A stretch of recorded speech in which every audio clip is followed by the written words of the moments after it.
Hi, everybody, and welcome to Loretoons. In this series, we'll be discussing various facts and lore, as well as sometimes my opinion on various characters throughout pop culture, and we'll be drawing them as cartoons. I figured a fitting subject to do for our first episode of this is probably the most famous cryptid of all time, Bigfoot. But before we talk about Bigfoot and do somewhat of a deep dive, I want to briefly touch base on the Yeti.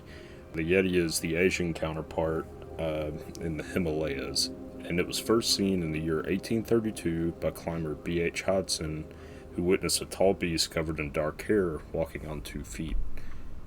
The Yeti exists pretty heavy in Sherpa folklore and is often thought of as a protector of the mountain from evildoers. Once, allegedly, Alexander the Great also wanted to see a Yeti. However, the Yeti could not come down from the mountain from what the locals said due to not being able to survive at lower altitudes.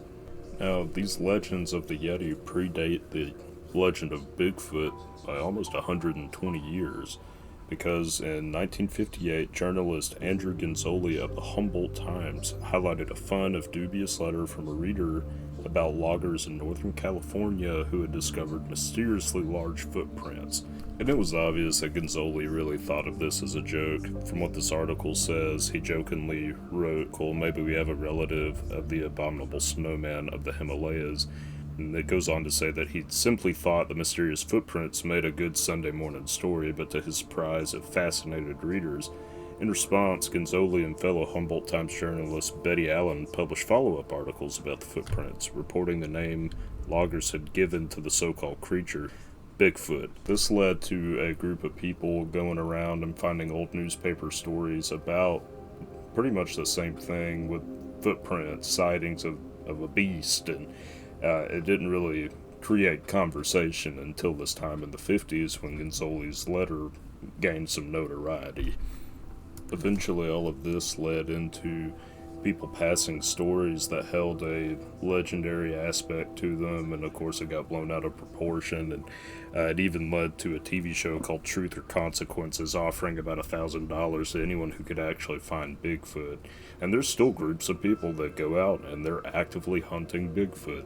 That being said, this has led to many sightings, including like pictures, videos, and audio clips of stuff that people can't explain, so they kind of point towards it being Bigfoot. And one of the most notable examples of this is a 1967 film shot by Roger Patterson and Bob Gimlin in Northern California.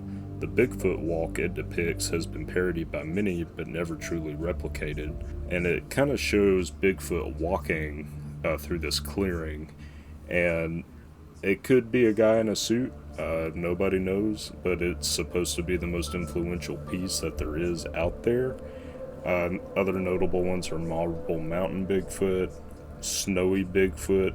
It's just kind of everywhere that people are seeing these. Even Mississippi has a Bigfoot that was captured while a man was out hunting, and it was ripping apart a tree. So there is some credence that, everybody's seeing this all at once, unless they're all just faking it together to, get clicks. It could be real. There is some, evidence out there, but there's just no way to prove it. It is really interesting to see, however. While I was doing my research, I found an article about 2 men who died while searching for Bigfoot.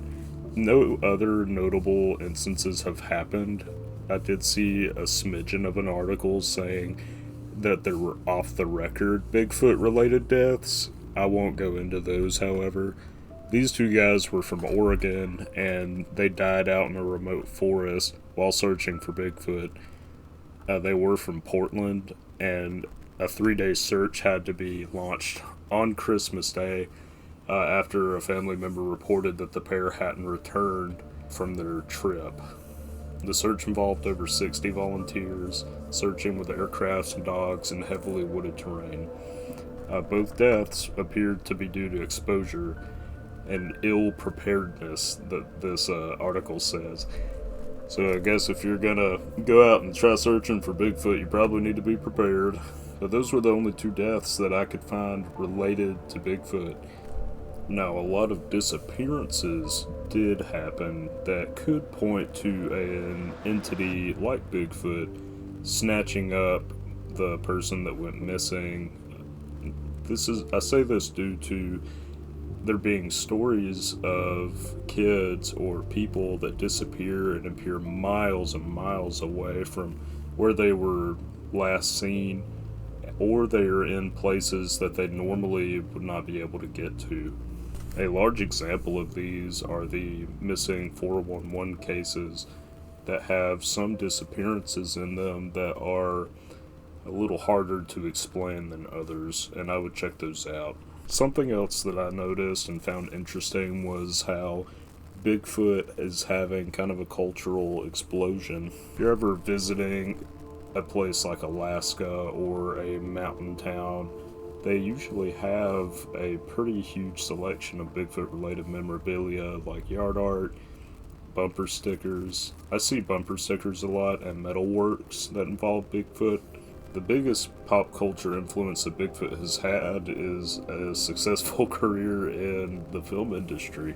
I'm going to go through a few examples of some good movies that involve a Sasquatch, Yeti, or abominable snowman, and the final one I give will be my favorite Sasquatch related movie, ranging from horror to comedy to a kids movie. The first one I'm going to share is Smallfoot. I thought this movie was kind of underrated. It's about a nature documentary person getting lost up in the mountains above a cloud, and he winds up finding a village of Yetis, and the main characters are the Yetis. It's a pretty good movie. Another family-friendly Sasquatch movie would be Harry and the Hendersons. I've never watched Harry and the Hendersons, but I've heard nothing but great things about it. The premise that I seem to gather, without spoiling too much of this 40-year-old movie, is that they hit Harry, the Bigfoot, with a station wagon, and a bunch of hijinks ensues after that. And I need to give it a watch. From what I have seen of Harry in that movie, the actual Bigfoot looks really good. So I'd recommend you guys watch it. I'm probably going to watch it very soon. This next movie I have seen, and it is a found footage horror film. It is called Exists, and it has a bunch of teenagers or college students that are really just unlikable. The plot involves them going on some trip, and it's been a while since I've seen it, but they go on some trip and they run over Bigfoot's baby, kills it, and then the parent Bigfoot starts hunting them and killing them out of revenge. The characters are unlikable, and I would recommend you watch it just because it's a Bigfoot film, found footage film, and I can't get enough of found footage or unknown things like Bigfoot, so I'd recommend it.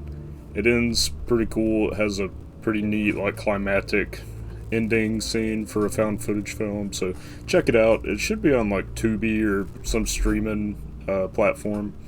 Now, this final movie is a good old horror film that I'm half convinced was made for sci-fi back in the day. If you grew up on those like I did, they're not very good movies, but as a kid, I loved all the monster films that they had, and I really ate it up. One of these was Abominable. So Abominable was a movie about a guy in a wheelchair up in the mountains with his caretaker living across from another cabin that's filled with college girls. To put it frankly, this movie scared the bejesus out of 10-year-old little me, and it was rough going near windows and stuff, because in this movie, the Sasquatch or the Bigfoot just appears outside the windows and busts through and rips you through no matter how big the window is.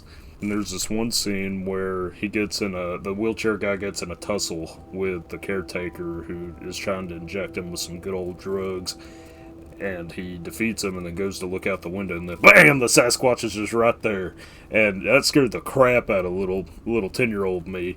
And I wouldn't go near windows. I always thought if I was out in the woods, I was like, man, I'm up on a second floor. Surely Bigfoot can't get me up here.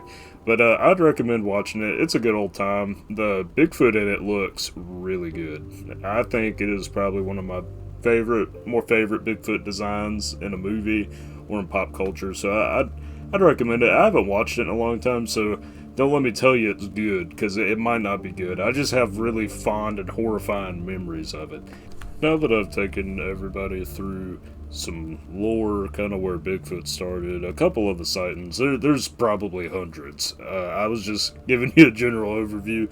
What do you guys think? Do you guys think that the Bigfoot is real? Do you think he's cool? Do you enjoy Bigfoot movies? Have you watched any that I said? Or would you recommend any to me that might be good? Please comment all this down below. I'd love to chat with you about it and open a forum for it. I love talking about the unknown, and getting to explore Bigfoot in this way was really cool. You have to think though, what are these guys gonna do when they find Bigfoot, right? Like, are they gonna tie him up like in a cartoon? I've always found that kind of funny. What do you guys want to see next out of the Loretoons series? Please comment down below and let me know what you want to see. I have a list, but if there's anything you want to see, let me know. Till then, have a good one. Bye.